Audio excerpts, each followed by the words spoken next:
நம்ம டேடியார் கல்யாணம் பண்ணது 1949லயா.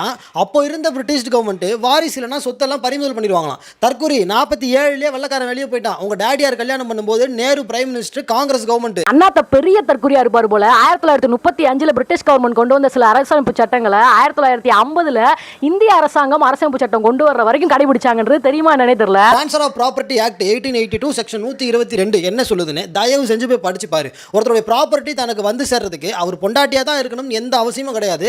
கிஃப்டா கூட எழுதி கொடுக்கலான்னு அப்பவே வழி இருந்திருக்கு. தற்கூரி அண்ணாத்த டல்ஹௌசி பிரபுவோட வாரிசிலப்பு கொள்கையை படிச்சிருக்கீங்களா இல்லையா? ஒரு தனிநபரோட சொத்துக்கள் யாருக்கு வேணா எழுதி வைக்கலாம். ஆனா ஒரு கட்சியை சேர்ந்த தலைவருக்கோ ஒரு ஆட்சியாளருக்கோ ஒரு மன்னருக்கோ வாரிசு இல்ல அப்படின்னா அவங்களோட சொத்தை ஆங்கில அரசாங்கமே பறிமுதல் பண்ணிட்டு போயிடும். அப்படின்னா 1950ல இந்திய அரசுக்குன்னு புதிய சட்டம் ஏற்படுத்துற வரைக்கும் ஆங்கில அரசோட சட்டத்தை தான் நடைமுறையில் இருந்துச்சு.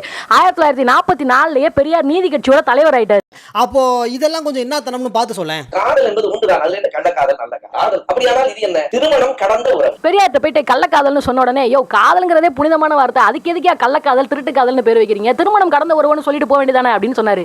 ஏமா அவர் என்ன சொன்னாருன்னு ஒரிஜினல் ஆடியோவே இருக்கு. அப்படி இருந்து எப்படிமா இவ்வளோ தைரியமா உருட்டுற?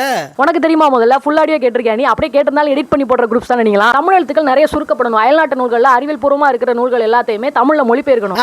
எவன் மொழியோ இலக்கியத்தை எடுத்துக்கிட்டு சமூக தொண்டு செய்யறானோ அவன் ஜோதி கரைச்சி திங்கிறவன் அர்த்தம். இதெல்லாம் யாரோட ஆடியோன்னு தெரியுதா உனக்கு? அதே மாதிரி ஒரு மனுஷனுக்கு தொண்டு செய்யணும்னு முடிவு பண்ணிட்டா அங்க சாதி பற்றோ நாட்டு பற்றோ இனப்பற்றோ மொழி பற்றோ எதுவுமே இருக்கக்கூடாதுன்னு சொல்லியிருப்பாரு. மீனாட்சினாலே போய் மழை பெய்யறதெல்லாம் மூட நம்பிக்கைன்னு சொல்றது உங்க ஆளுங்கதான். பின்ன வவ்வாளுங்களா? எங்க ஆளுங்களா? யார் பெரியாரிஸ்டுங்களா? எங்க ஆளுங்களா? நான் என்ன கருப்பு சட்டை போட்டா சுத்துறேன்? பெரியாரை பத்தி பேசினாலும் நெத்தில விபூதி வைப்பேன், சந்தனம் வைப்பேன், சாமி கும்பிடுவேன். அது எதுக்காக கும்பிடுறேன்றது நான் நிறைய வீடியோல சொல்லியிருக்கேன். இன ரீதியா பிரிவு ஏற்படும்.